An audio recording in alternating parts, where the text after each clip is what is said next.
দ্বিতীয়বারের জন্য আমেরিকার ৪৮তম প্রেসিডেন্ট হিসেবে শপথ নিয়ে বেশ কিছু সংস্কারের পথে হেঁটেছেন ডোনাল্ড ট্রাম্প। অভিবাসন নীতি থেকে শুরু করে বিশ্বের বেশিরভাগ দেশের ওপর বাণিজ্য শুল্ক চাপানো, সবকিছুতেই দেশের আর্থিক পরিস্থিতিকে মজবুত করার রাস্তা নিয়েছেন ট্রাম্প। তার সব সিদ্ধান্তের পেছনে লক্ষ্য কিন্তু একটাই, যেভাবেই হোক আমেরিকার আর্থিক স্বাস্থ্য পুনরুদ্ধার করা। আর এটা করতে গেলে ক্যাশ রিজার্ভ রেশিও যে বাড়াতে হবে তা বেশ ভালোই বোঝেন ব্যবসায়ী ট্রাম্প। সূত্রের খবর, দান খয়রাতি বন্ধে এবার আরও বড় সিদ্ধান্তের পথে হাঁটতে পারেন ট্রাম্প। আর সেটা হলো ইউরোপের সামরিক জোট নর্থ আটলান্টিক ট্রিটি অর্গানাইজেশন বা ন্যাটো ছেড়ে বেরিয়ে যেতে পারে আমেরিকা। আর এটা হলে ইউরোপের যে দেশগুলো ন্যাটোর সদস্য তারা কিন্তু অনেকেই বিপদে পড়ে যাবেন, কারণ আমেরিকার মতো অত্যাধুনিক অস্ত্রের ভাণ্ডার তাদের নেই।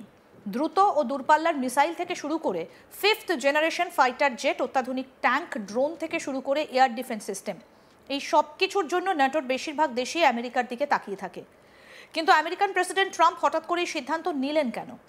সংবাদ সংস্থা রয়টার্সের খবর, ট্রাম্পের মতে এই ন্যাটোর বেশিরভাগ দেশ নিজেদের অস্ত্র সরঞ্জাম তৈরির ব্যাপারে স্বয়ং সম্পূর্ণ হবার বিষয়ে তেমনভাবে উদ্যোগ নিচ্ছে না, যার ফলে ন্যাটোর এই সব দেশগুলোর বিপুল সামরিক বোঝা টানতে হচ্ছে আমেরিকাকে, যার ফলে বছরে বিপুল পরিমাণ অর্থ ব্যয় হচ্ছে।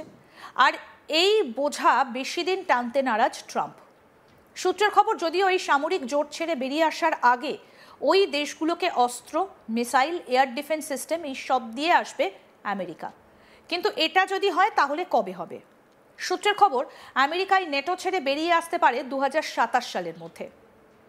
সূত্র মারফত আরও জানা যাচ্ছে, ন্যাটোর সদস্য ইউরোপীয় দেশগুলির প্রতিনিধিদের সঙ্গে সম্প্রতি বৈঠক করেন পেন্টাগনের শীর্ষ আধিকারিকরা। সেই বৈঠকেই নাকি বিষয়টা স্পষ্ট করে দেওয়া হয়েছে। যদিও আমেরিকার এইভাবে স্বল্প সময়ের মধ্যে জোট ছেড়ে বেরিয়ে যাবার সিদ্ধান্তকে কার্যত অবাস্তব, অযৌক্তিক ও মারাত্মক ঝুঁকিপূর্ণ বলেই ভাবছেন ন্যাটোর ইউরোপীয় সদস্যরা।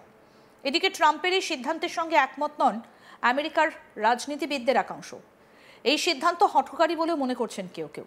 আর এই সিদ্ধান্ত কার্যকর হলে সবথেকে বেশি খুশি হবে রাশিয়া, কারণ দ্বিতীয় বিশ্বযুদ্ধের পর সাবেক সোভিয়েত ইউনিয়নকে ঘিরে ধরতেই ইউরোপীয় দেশগুলিকে নিয়ে এই সামরিক জোট গড়েছিল আমেরিকা। সময়টা 1949, সেই ঠান্ডা যুদ্ধের সময় এই ন্যাটো গঠিত হয়।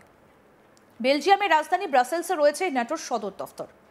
2022 সালে রুশ ইউক্রেন যুদ্ধ বেঁধে যাবার পর থেকে দ্রুত বদলাতে থাকে পরিস্থিতি। পরবর্তী 4.5 বছরে নেটোর ইউরোপীয় সদস্যরা প্রতিরক্ষা ব্যবস্থাকে অত্যন্ত মজবুত করে তুলবে বলে মনে করেছিল ওয়াশিংটন, যদিও বাস্তবে সেটা হয়নি। আর এই আবহে সংশ্লিষ্ট সামরিক জোটটিতে থেকে পশ্চিম ইউরোপকে রক্ষা করার দায়িত্ব পুরোপুরিভাবে নিজের কাঁধে রাখার পক্ষপাতী নন ট্রাম্প। নেটোর সদস্যপদ থাকার কারণে সামরিক খাতে দিন দিন আমেরিকার খরচ বাড়ছে। বর্তমান জটিল ভূ রাজনৈতিক পরিস্থিতিতে সেই বোঝা বহন করা মার্কিন প্রশাসনের পক্ষে আর সম্ভব নয়। তবে এ ব্যাপারে কোনো হঠকারী সিদ্ধান্ত নিলে ঘরের মাটিতে প্রবল গণবিক্ষোভের মুখে পড়তে পারেন ট্রাম্প, কারণ আমেরিকার রাজনীতিবিদদের একাংশ তার সিদ্ধান্তের সঙ্গে সহমত নন, প্রকাশ্যেই এর বিরোধিতা করছেন তারা। তবে সংশ্লিষ্ট জোটটার অন্তর্গত ব্রিটেন, ফ্রান্স এবং জার্মানির মতো দেশগুলো মনে করে তাদের নিরাপত্তার দায়িত্ব ওয়াশিংটন থেকে ইউরোপে স্থানান্তরিত হবার প্রয়োজন রয়েছে। অন্যদিকে নেটো ইস্যুতে বিবৃতি দিয়েছেন পেন্টাগনের প্রেস সেক্রেটারি কিংসলে উইলসন। তিনি বলেছেন, ইউরোপীয় মিত্রদের সামরিক দিক থেকে শক্তিশালী করে তুলতে আমরা প্রতিশ্রুতিবদ্ধ। যদিও 2027 সালের সময়সীমা নিয়ে মুখ খোলেননি তিনি। বর্তমানে নেটোর সদস্য সংখ্যা 32। সংশ্লিষ্ট সৈন্য চুক্তিটি ট্রাম্পের 20 নজরে পড়ার নেপথ্যে সামরিক ব্যয় বরাদ্দকেই দায়ী করেছেন বিশ্লেষকদের একাংশ। যুক্তরাষ্ট্রের প্রেসিডেন্টের অভিযোগ, নেটোভুক্ত দেশের অধিকাংশই তাদের বৈদেশিক নিরাপত্তার বিষয়টা পুরোপুরি আমেরিকার ওপর ছেড়ে দিয়েছে, ফলে এতগুলো রাষ্ট্রের প্রতিরক্ষা সংক্রান্ত খরচের ভার বইতে হচ্ছে ওয়াশিংটনকে। 2017 থেকে 21 সাল পর্যন্ত প্রথমবার প্রেসিডেন্ট থাকাকালীন নেটোর সামনে একই শর্ত রেখেছিলেন তিনি। যদিও 2021 সালে বাইডেন প্রেসিডেন্ট হবার পর নেটোর সঙ্গে আমেরিকার বিষয়টা আবার আগের মতোই হয়ে যায়, কিন্তু ট্রাম্প দ্বিতীয় দফায় প্রেসিডেন্ট হবার পরই নেটো নিয়ে আবার ভাবতে শুরু করেন হোয়াইট হাউস। কিছুদিন আগে আমেরিকার প্রতিরক্ষা সচিব পিট হেগসেথ সাংবাদিক বৈঠকে বলেছিলেন, আমেরিকা নেটোর প্রতি সম্পূর্ণ দায়বদ্ধ। কিন্তু এরপর কি এমন হলো যার জন্য আমেরিকাকে নেটো ছেড়ে বেরিয়ে আসার কথা ভাবতে হলো? তা নিয়ে প্রশ্ন জেগেছে সামরিক বিশেষজ্ঞদের মনেও। কি বলেছেন আমেরিকার প্রতিরক্ষা সচিব পিট হেগসেথ, শুনবো। President Trump has been clear the United States remains fully committed to NATO. And together we're achieving peace through strength in Europe by setting the conditions for a negotiated lasting peace in Ukraine, establishing sustainable deterrence, and increasing allied capabilities and interoperability. We also recognize that the United States has a lot of obligations around the world, including defending our homeland and deterring war in the Indo-Pacific. So this is why European leadership in your own conventional defense on the continent is more important than ever. Your efforts to modernize and invest in new military capabilities are critical to deterring attacks and building readiness. I really, from this podium in this building, want to applaud your leadership, as I mentioned, on meeting the 5% defense spending target, not years down the road, but in all your countries in 2020.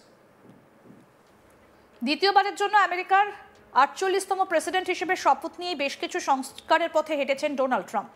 অভিবাসন নীতি থেকে শুরু করে বিশ্বের বেশিরভাগ দেশের ওপর বাণিজ্য শুল্ক চাপানো, সব কিছুতেই দেশের আর্থিক পরিস্থিতিকে মজবুত করার রাস্তা নিয়েছেন ট্রাম্প। তার সব সিদ্ধান্তের পেছনে লক্ষ্য কিন্তু একটাই, যেভাবেই হোক আমেরিকার আর্থিক স্বাস্থ্য পুনরুদ্ধার করা। আর এটা করতে গেলে ক্যাশ রিজার্ভ রেশিও যে বাড়াতে হবে তা বেশ ভালোই বোঝেন ব্যবসায়ী ট্রাম্প। সূত্রের খবর, দান খয়রাতি বন্ধে এবার আরও বড় সিদ্ধান্তের পথে হাঁটতে পারেন ট্রাম্প। সেটা হলো ইউরোপের সামরিক জোট নর্থ আটলান্টিক ট্রিটি অর্গানাইজেশন বা নেটো ছেড়ে বেরিয়ে যেতে পারে আমেরিকা। আর এটা হলে ইউরোপের যে দেশগুলো নেটোর সদস্য তারা কিন্তু অনেকেই বিপদে পড়ে যাবেন, কারণ আমেরিকার মতো অত্যাধুনিক অস্ত্রের ভাণ্ডার তাদের নেই। দ্রুত দূরপাল্লার মিসাইল থেকে শুরু করে 5th জেনারেশন ফাইটার জেট, অত্যাধুনিক ট্যাঙ্ক, ড্রোন থেকে শুরু করে এয়ার ডিফেন্স সিস্টেম, এই সব কিছুর জন্যই নেটোর বেশিরভাগ দেশই আমেরিকার দিকে তাকিয়ে থাকে। কিন্তু আমেরিকান প্রেসিডেন্ট ট্রাম্প হঠাৎ করে এই সিদ্ধান্ত নিলেন কেন? সংবাদ সংস্থা রয়টার্সের খবর, ট্রাম্পের মতে এই নেটোর বেশিরভাগ দেশ নিজেদের অস্ত্র সরঞ্জাম তৈরির ব্যাপারে স্বয়ংসম্পূর্ণ হবার বিষয়ে তেমনভাবে উদ্যোগ নিচ্ছে না, যার ফলে নেটোর এইসব দেশগুলির বিপুল সামরিক বোঝা টানতে হচ্ছে আমেরিকাকে, যার ফলে বছরে বিপুল পরিমাণ অর্থ ব্যয় হচ্ছে। আর এই বোঝা বেশি দিন টানতে নারাজ ট্রাম্প। সূত্রের খবর, যদিও ওই সামরিক জোট ছেড়ে বেরিয়ে আসার আগে ওই দেশগুলিকে অস্ত্র, মিসাইল, এয়ার ডিফেন্স সিস্টেম এইসব দিয়ে আসবে আমেরিকা, কিন্তু এটা যদি হয় তাহলে কবে হবে? সূত্রের খবর, আমেরিকা নেটো ছেড়ে বেরিয়ে আসতে পারে 2027 সালের মধ্যে। সূত্রের খবর, নেটোর সদস্য ইউরোপীয় দেশগুলির প্রতিনিধিদের সঙ্গে সম্প্রতি বৈঠক করেছেন পেন্টাগনের শীর্ষ আধিকারিকরা।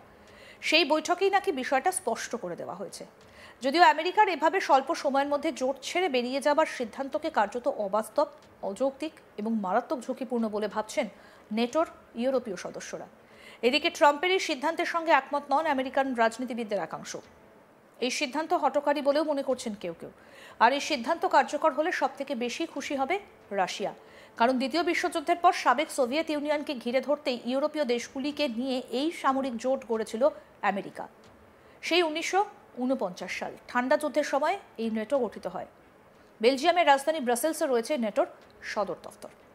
আরও আপডেট পেতে দেখতে থাকুন আজ তাক বাংলা। সাবস্ক্রাইব করুন, নোটিফিকেশন পেতে বেল বাটন অপশন প্রেস করুন।